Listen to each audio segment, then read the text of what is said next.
Isang mapagpalang araw ng Thursday, May 1, 2025 sa ating lahat kabayan.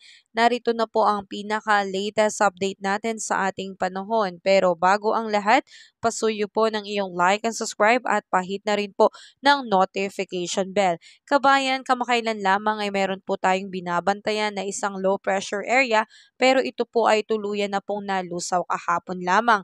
Kaya naman sa kasalukuyan ay wala po tayong aktibo o bagong bagyo na binabantayan sa loob ng Pag-asa Monitoring Domain.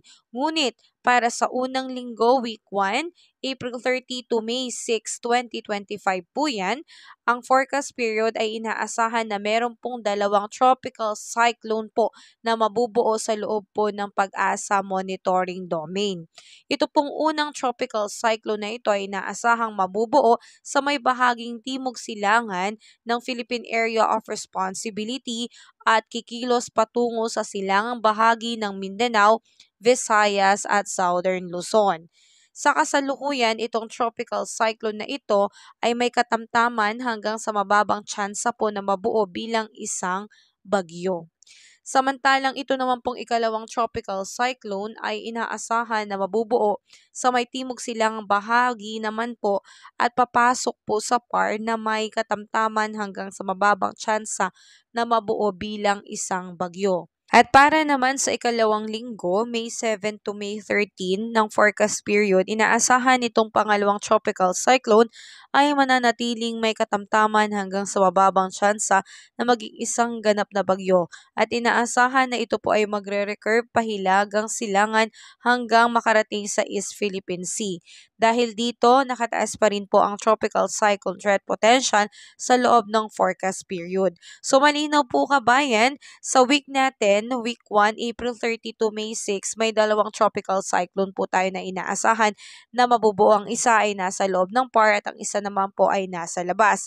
Pagdating naman po kabayan ng week 2, May 7 to May 13, ito pong tropical cyclone na nasa labas ay unti-unti pong papasok sa loob ng Philippine Area of Responsibility. So yan po yung dapat nating paghandaan kabayan dahil posible nga itong mga tropical cyclone na ito ay makaapekto at magdulot po ng pag-ulan sa ating bansa. So nabanggit ko na po na yung mga areas na apektado nito.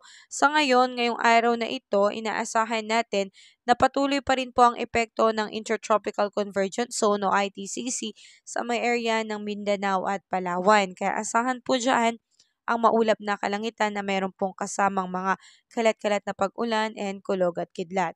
Samantalang ang Metro Manila at ilang natitirang bahagi ng ating bansa ngayong araw ay patuloy pa rin po makaranas ng maaliwalas na panahon pero pagsapit ng hapon, magiging maulap na po ang kalangitan na meron pong kasamang mga isolated rain showers or thunderstorm.